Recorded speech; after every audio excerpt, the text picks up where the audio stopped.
Yo, what's up guys, welcome back to the channel. Today I'm going to be replacing the motor mounts on that 2012 Mustang that I had. I'm going to replace the motor mounts and the transmission mount. Well, the transmission mount not completely, but I'm going to be putting that insert, that energy suspension insert. And I'm also going to be replacing the front brakes and rotors. Reason for me changing the motor mount right now, because I'm not sure why I'm having like a big vibration in the whole drivetrain.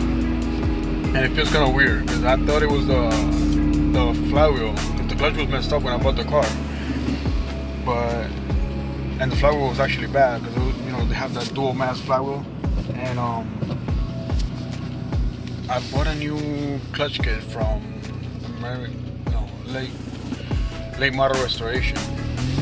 It was the Ram HDX.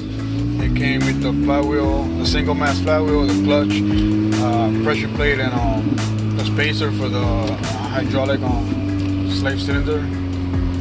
But the throw bearing actually, the same thing. But what happened is, after installing that whole kit, I still get the vibration, so it's still there. So it wasn't the clutch. So now I'm suspecting is the motor mounts, and I'll be replacing them because regardless or not,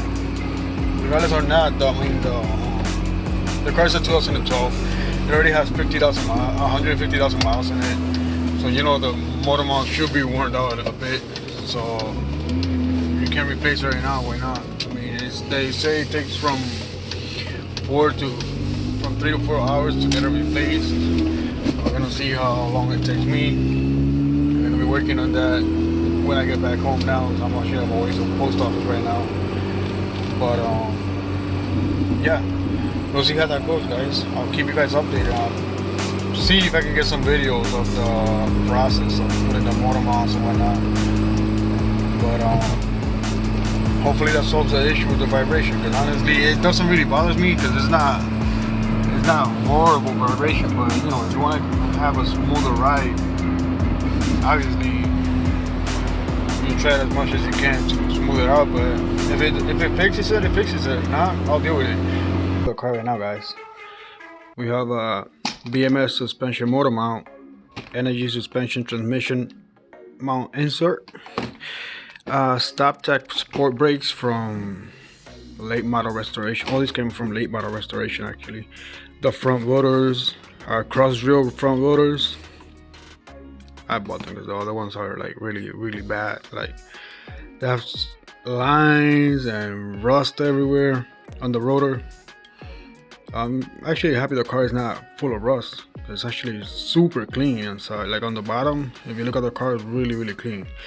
The only thing that I see that has a little bit of surface rust is that the bar that goes under the transmission, the support bar that goes like from one side to the other. It has like 15mm screws. That's the only thing that I see that got some surface rust, because everything else is super clean. So I am about to get all this stuff downstairs, and I'll probably get some video of the installation from the motor mounts and possibly the brakes, but that's depending how the weather is outside, because I'm not trying to get too cold right now.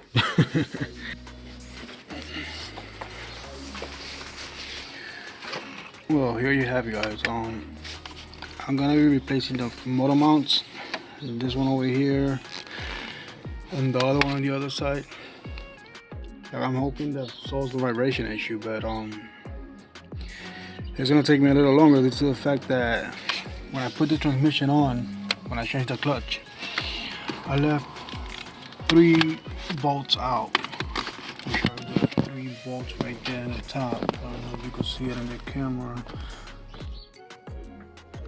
That section right there is missing 3 screws. So when I take this motor mounts off, I'm gonna lower the engine a little bit. That way I have more accessibility to those bolts and get them installed. So yeah, I don't want to keep driving it around like that. And I can't wait to take this crap out and put some headers, because that looks ugly as hell in there too. And on this side, like everybody else says, it does look a little bit more complicated. I'm not sure to what extent. I do have a grinding wheel, so I heard that some people cut this off and like the bolt from the mount, cut it off, and that way you don't have to take out the whole bracket. But I'll see what can I do. I mean, it's gonna be hard to get an angle grinder in there anyways.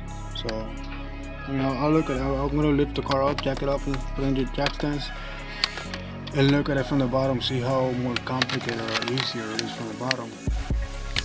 But yeah, that's basically it. So it's got 3 bolts over here, 3 bolts on the other side, 3 bolts that I have to put on the transmission, and then the transmission insert that I have to put as well. So it shouldn't be that difficult, but we'll see how it goes. Alright, so I got the car up on jack stands, and I took out the battery triggers. I gotta put the screws on the transmission.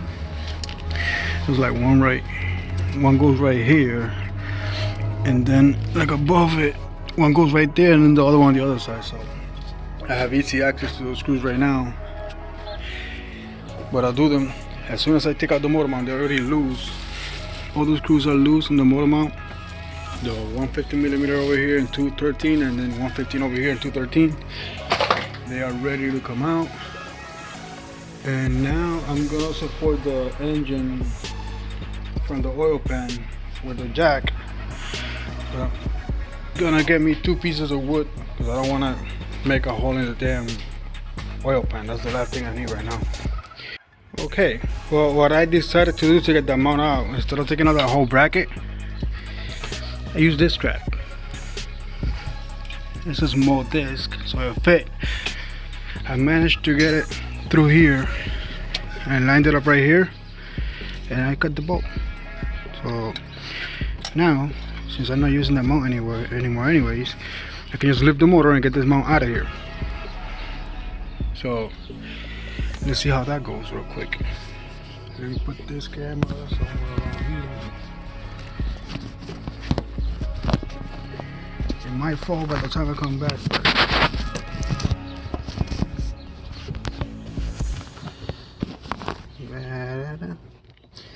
Alright.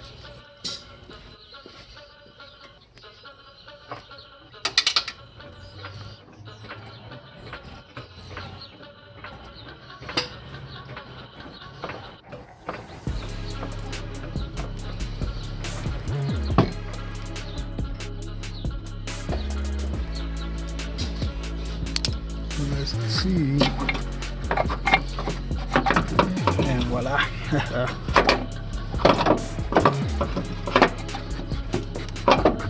So now he's got to go from under the car and find a way to get it out from there. I'm sure we'll probably come through the back.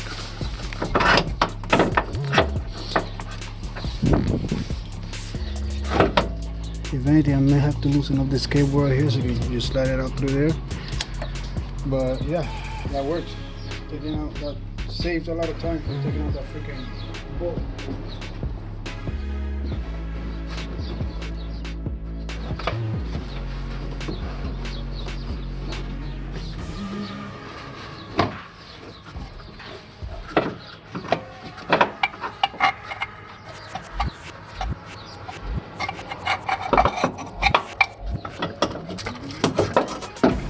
And it's out.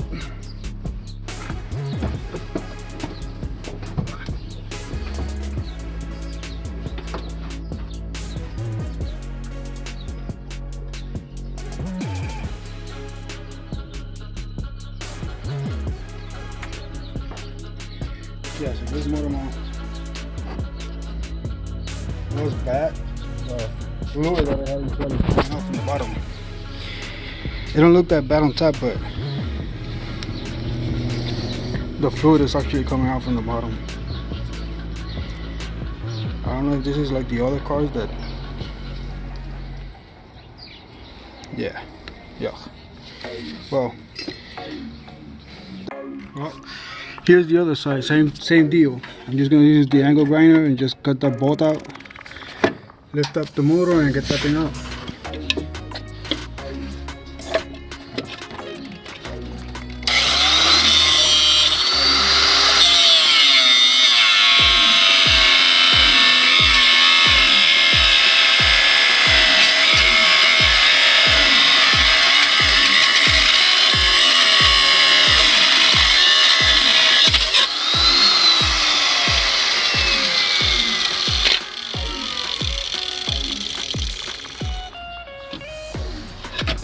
Should be good enough. There you go. It's 2 for 2, and we're done. Like I said, the only benefit from cutting that thing is just not taking a bracket out, and it's really gonna save time, because if you try to take those brackets out, this side is actually easy. The screws are right there, but the other side is a pain in the ass, because it has a bunch of cables and everything around it.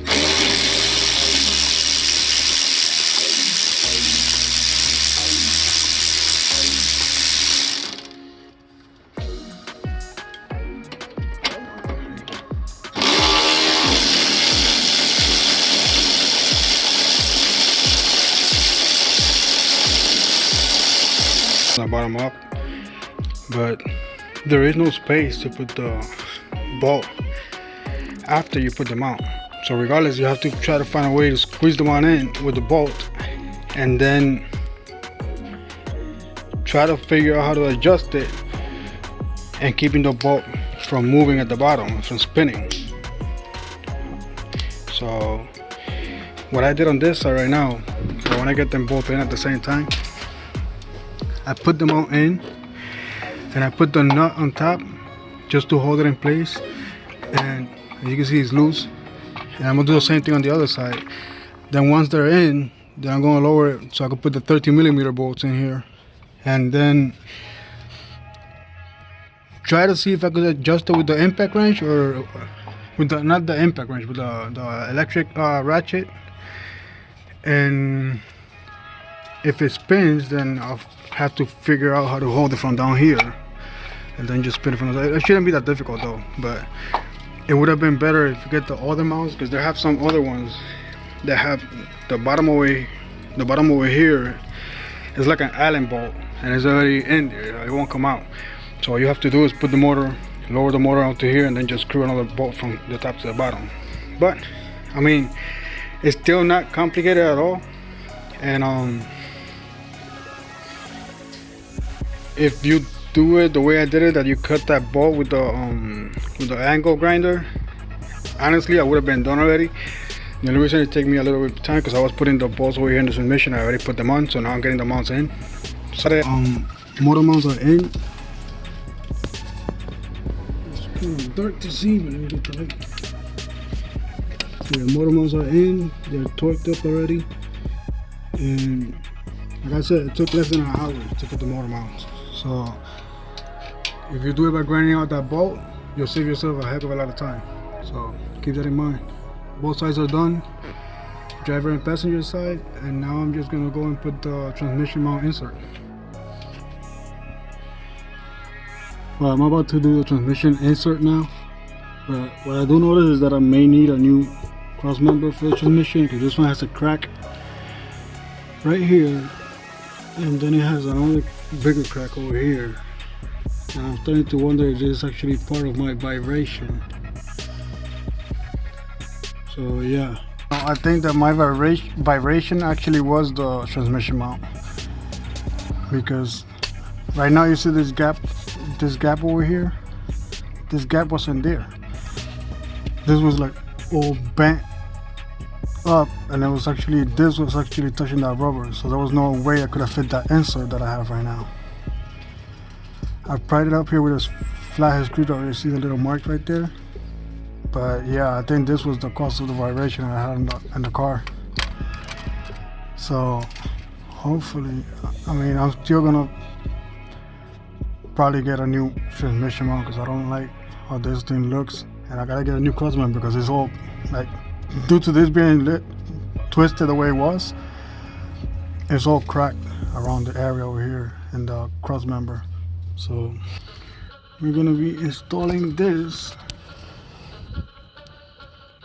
which I don't think it matters if you put it from one way to the other.